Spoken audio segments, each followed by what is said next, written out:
Class ഇഷ്ടപ്പെടുന്നവർ subscribe ചെയ്യാൻ മറക്കണ്ട. നമസ്കാരം, welcome to Rasathanthra academy with chemistry in detail. Myself Annie Smitha. ഇന്ന് നമ്മൾ കെമിക്കൽ കൈനറ്റിക്സ് എന്ന യൂണിറ്റിലെ അവസാനത്തെ രണ്ട് ചെറിയ ടോപ്പിക്സ് ആണ് പഠിക്കാൻ പോകുന്നത്. Effect of catalyst on the rate of a chemical reaction, പിന്നെ കൊലിഷൻ theory of chemical reactions.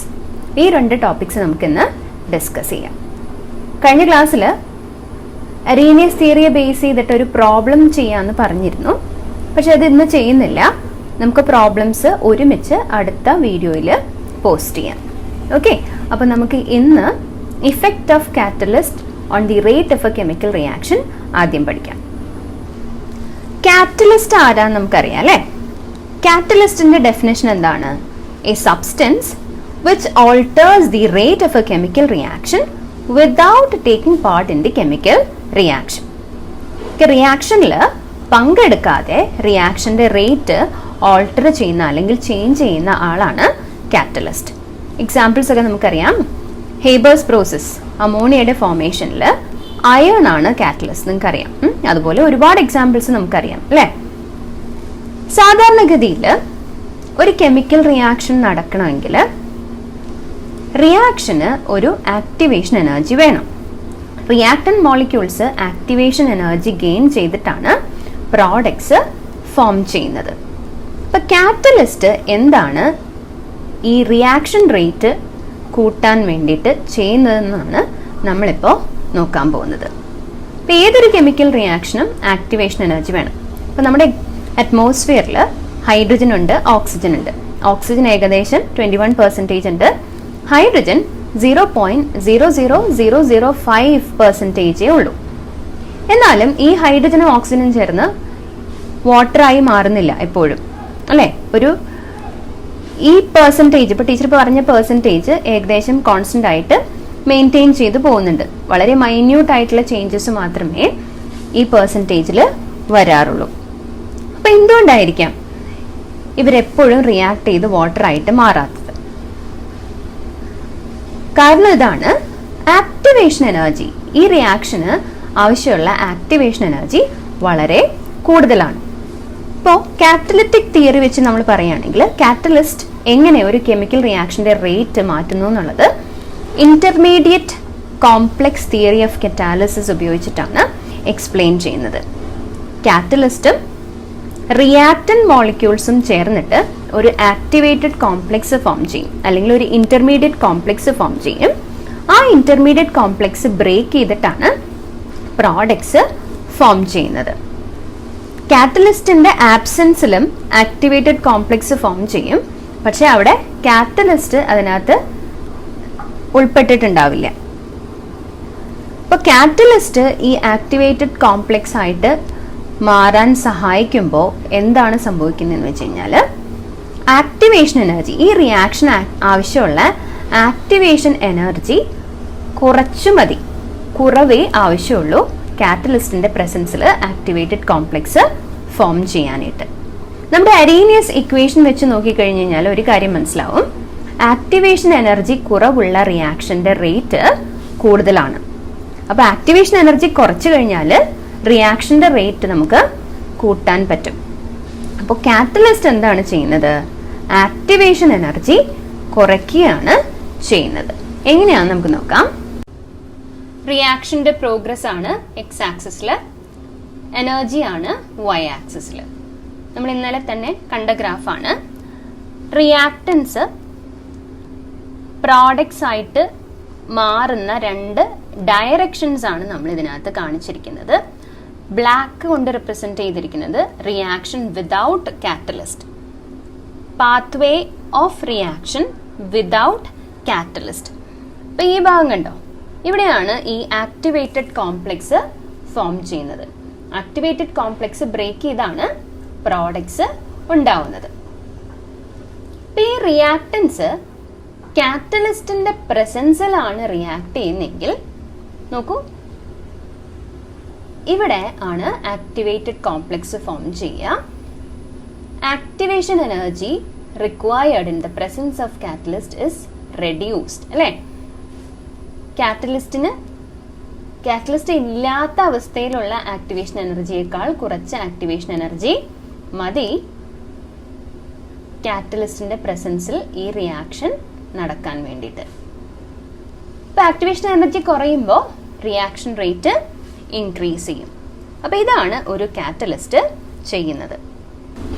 Catalyst ഈക്വിലിബ്രിയത്തെ effect ചെയ്യുന്നില്ല എന്ന് നമ്മൾ കഴിഞ്ഞ വർഷം പഠിച്ചായിരുന്നു, ഓർമ്മയുണ്ടാവും അല്ലേ? ഇപ്പൊ ഗിബ്സ് ഫ്രീ എനർജിയെ കാറ്റലിസ്റ്റ് ഓൾട്ടർ ചെയ്യുന്നില്ല.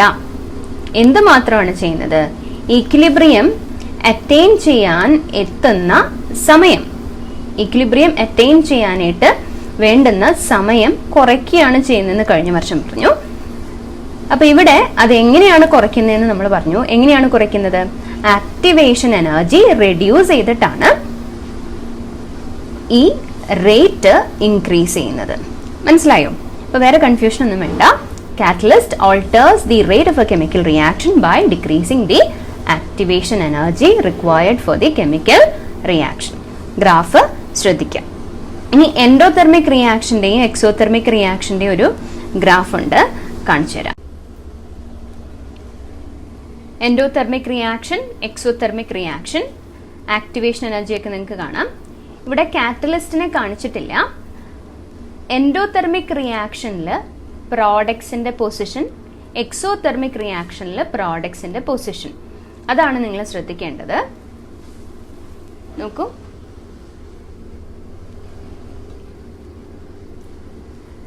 ആക്ടിവേഷൻ എനർജി, ഇതാണ് ആക്ടിവേഷൻ എനർജി. എൻഡോതെർമിക് റിയാക്ഷനിൽ ഹീറ്റ് അബ്സോർബ് ചെയ്യാണ് ചെയ്യുക. ഹീറ്റ് അബ്സോർബ് ചെയ്യുന്നതുകൊണ്ട്, എനർജി അബ്സോർബ് ചെയ്തതുകൊണ്ട് പ്രോഡക്ട്സിന്റെ പൊട്ടൻഷ്യൽ എനർജി റിയാക്ടൻസിന്റെ പൊട്ടൻഷ്യൽ എനർജിയേക്കാൾ കൂടുതലാണ്. അതേസമയം എക്സോതെർമിക് റിയാക്ഷനിൽ എനർജി റിലീസ് ചെയ്യാണ് ചെയ്യുക. പ്രോഡക്ട്സിന്റെ പൊട്ടൻഷ്യൽ എനർജി റിയാക്ടൻസിന്റെ പൊട്ടൻഷ്യൽ എനർജിയേക്കാൾ താഴെയാണ്. So energy is released in the process. Activation energy ഇതാണ്. റിയാക്ടൻസ് ആക്ടിവേറ്റഡ് കോംപ്ലക്സ് ഫോം ചെയ്യാൻ ആവശ്യമുള്ള എനർജി, കെമിക്കൽ റിയാക്ഷൻ നടക്കാൻ ആവശ്യമുള്ള എനർജി, അതാണ് ആക്ടിവേഷൻ എനർജി. അടുത്തത് കൊല്ലിഷൻ തിയറി ഓഫ് കെമിക്കൽ റിയാക്ഷൻ. അപ്പോൾ കാറ്റലിസ്റ്റ് എന്താണ് ചെയ്യുന്നതെന്നൊക്കെ നമുക്ക് മനസ്സിലായി. അറീനിയസ് ഇക്വേഷൻ വെച്ചിട്ട് കെമിക്കൽ റിയാക്ഷനെ എക്സ്പ്ലെയിൻ ചെയ്യാൻ സാധിക്കും. പക്ഷെ എന്തോ ചില കാര്യങ്ങളൊക്കെ മിസ്സിംഗ് ആണ് അവിടെ. കറക്റ്റായിട്ട് എല്ലാ കാര്യങ്ങളും, ഒരു കെമിക്കൽ റിയാക്ഷന്റെ റേറ്റിനെ സംബന്ധിക്കുന്ന എല്ലാ കാര്യങ്ങളും കംപ്ലീറ്റ് ആയിട്ട് അറീനിയസ് തിയറി വെച്ചിട്ട് എക്സ്പ്ലെയിൻ ചെയ്യാനായിട്ട് സാധിച്ചിരുന്നില്ല. അപ്പൊ അങ്ങനെ ഇരിക്കുകയാണ് collision theory of chemical reactions propose ചെയ്തത്.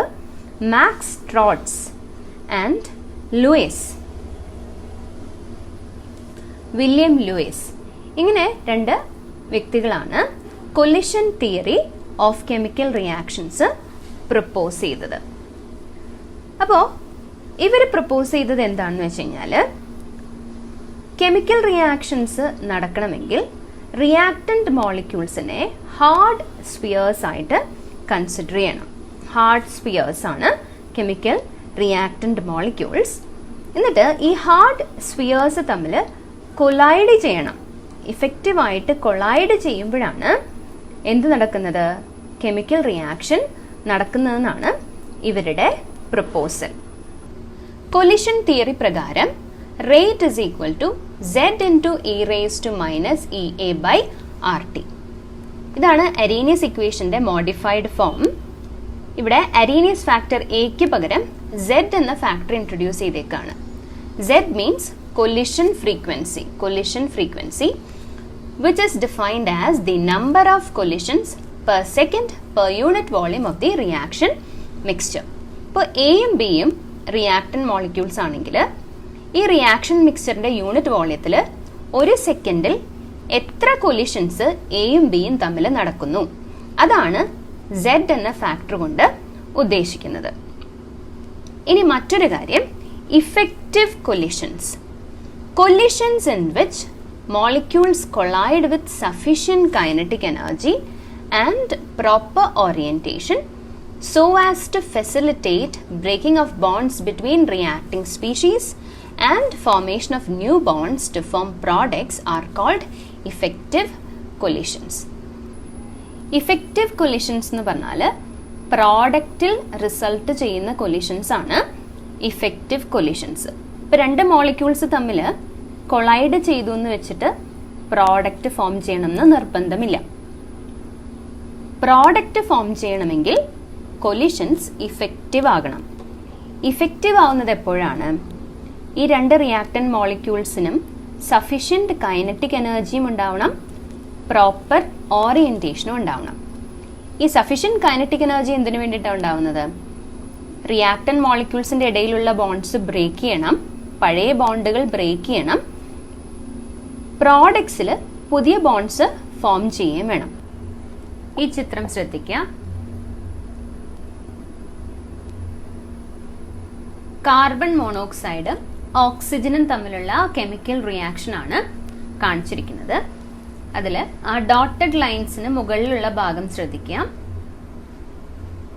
കാർബൺ മോണോക്സൈഡ് ഓക്സിജൻ, ഇതിന്റെ ഓറിയന്റേഷൻ നോക്കൂ. കാർബൺ മോണോക്സൈഡിലെ ഓക്സിജനും ഓക്സിജൻ മോളിക്യൂളിലെ ഓക്സിജനുമാണ് ഈ കൊലിഷനിൽ ഫേസ് ടു ഫേസ് വന്നിരിക്കുന്നത്. അവിടെ നോ റിയാക്ഷൻ ആണ് റിസൾട്ട്. അതേസമയം സെക്കൻഡ് ഡയഗ്രാം നോക്കൂ. താഴത്തെ ഡയഗ്രാമിൽ കാർബൺ മോണോക്സൈഡിലെ കാർബണും ഓക്സിജൻ മോളിക്യൂളിലെ ഓക്സിജനുമാണ് ഫേസ് ടു ഫേസ് കൊളൈഡ് ചെയ്യുന്നത്. അപ്പൊ കാർബണും ഓക്സിജനും തമ്മിൽ കൊളൈഡ് ചെയ്യുമ്പോഴാണ് കാർബൺ ഡയോക്സൈഡ് ഫോം ചെയ്തത്. അതേസമയം മുകളിൽ നോ റിയാക്ഷൻ. അപ്പോൾ സഫിഷ്യൻ്റ് ആയിട്ടുള്ള ആക്ടിവേഷൻ എനർജി ഉണ്ടായാൽ മാത്രം പോരാ, റിയാക്ട് ചെയ്യുന്ന മോളിക്യൂൾസ് കറക്റ്റായിട്ട് ഓറിയൻറ്റ് ചെയ്തിരിക്കണം. മനസ്സിലായോ? ഇപ്പോൾ ഒരു ഓർഗാനിക് കെമിക്കൽ റിയാക്ഷൻ എടുക്കുകയാണെന്നുണ്ടെങ്കിൽ ന്യൂക്ലിയോഫിലിക് സബ്സ്റ്റിറ്റ്യൂഷൻ റിയാക്ഷൻ ആയിരിക്കട്ടെ. ഇപ്പോൾ 2 nucleophile head to head collide ചെയ്യാൻ ഒരിക്കലും സാധിക്കില്ല. കാരണം അവർ തമ്മിൽ റിപ്പൽ ചെയ്യും. ന്യൂക്ലിയോഫൈൽസ് എന്ന് പറഞ്ഞാൽ ആരാണ്? ഇലക്ട്രോൺ കാരിയേഴ്സ് ആണ് അല്ലേ? അപ്പോൾ ഇലക്ട്രോൺ കാരിയേഴ്സ് തമ്മിൽ വരുമ്പോൾ അവർ റിപ്പൽ ചെയ്യും.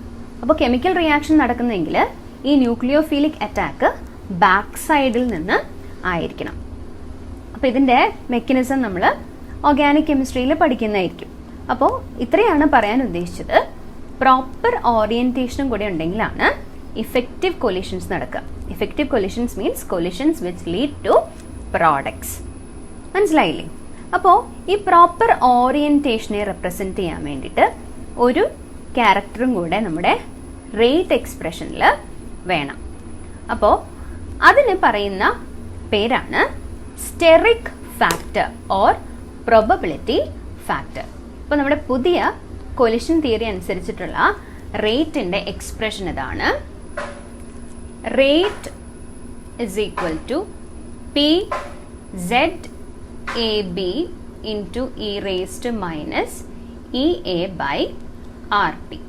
അപ്പോൾ P എന്നൊരു ഫാക്ടർ പുതിയതായിട്ട് ഇൻട്രൊഡ്യൂസ് ചെയ്തിട്ടുണ്ട്. അപ്പോൾ P എന്നുള്ള ഫാക്ടറിനെ പറയുന്നത് probability factor, probability or steric factor. ഇതെന്തിനെയാണ് സൂചിപ്പിക്കുന്നത്? ഇഫക്റ്റീവ് കൊലിഷൻസിന് വേണ്ടിയിട്ട് ഇൻട്രൊഡ്യൂസ് ചെയ്തിരിക്കുന്ന, അക്കൗണ്ട് ചെയ്യാൻ ഇൻട്രൊഡ്യൂസ് ചെയ്തിരിക്കുന്ന ഫാക്ടറാണ് പ്രോബബിലിറ്റി ഫാക്ടർ അല്ലെങ്കിൽ സ്റ്റെറിക് ഫാക്ടർ. അപ്പോൾ ഇതാണ് ലേറ്റസ്റ്റ് ആയിട്ടുള്ള കൊലിഷൻ തിയറി. പക്ഷെ ഇതിലും പോരായ്മകളുണ്ട്. നമ്മൾ പഠിക്കുന്ന ലേറ്റസ്റ്റ് എന്നാണ് ടീച്ചർ ഉദ്ദേശിച്ചത്. ഓക്കെ. അപ്പോൾ ഈ തിയറിയുടെ പോരായ്മകൾ എന്താണെന്ന് വെച്ച് കഴിഞ്ഞാൽ, നമ്മൾ ഹാർഡ് സ്ഫിയേഴ്സ് ആയിട്ടാണ് റിയാക്ടന്റ് മോളിക്യൂൾസിനെ അസ്യൂം ചെയ്തിരിക്കുന്നത്. ഹാർഡ് സ്ഫിയേഴ്സ് ആണെന്ന് അസ്യൂം ചെയ്തിട്ടാണ് ഈ കാര്യങ്ങളൊക്കെ നമ്മൾ പറഞ്ഞിരിക്കുന്നത്. കൊലിഷൻസിന്റെ കാര്യവും സ്റ്റെറിക് ഫാക്ടറിന്റെ കാര്യമൊക്കെ പറഞ്ഞിരിക്കുന്നത്. അപ്പോൾ ഇതിനകത്ത് കുറേ ഫോൾട്ടുകളുണ്ട്. ആ ഫോൾട്ട്സ് ഒക്കെ കുറേ മോഡിഫിക്കേഷൻസിലൂടെ പരിഹരിച്ചിട്ടുമുണ്ട്. പക്ഷെ അതൊന്നും നമുക്ക് ഇപ്പോൾ പഠിക്കാനുള്ളതില്ല. അതൊക്കെ ഹയർ ക്ലാസ്സിലാണ് നമ്മൾ പഠിക്കുന്നത്. സോ ഇപ്പം നമുക്ക് ഇത്രയാണ് പഠിക്കാനുള്ളത്. ഇതോടെ ഈ യൂണിറ്റ് അവസാനിക്കുകയാണ്. അപ്പോൾ അടുത്ത ക്ലാസ്സിൽ നമ്മൾ ഈ യൂണിറ്റിൽ വന്നിട്ടുള്ള എല്ലാ ന്യൂമറിക്കൽ പ്രോബ്ലംസും ഡിസ്കസ് ചെയ്യും. അതിനുശേഷം പുതിയ യൂണിറ്റ് ആരംഭിക്കാം. So thanks for watching. Have A nice day. Subscribe to this channel for real-time video updates.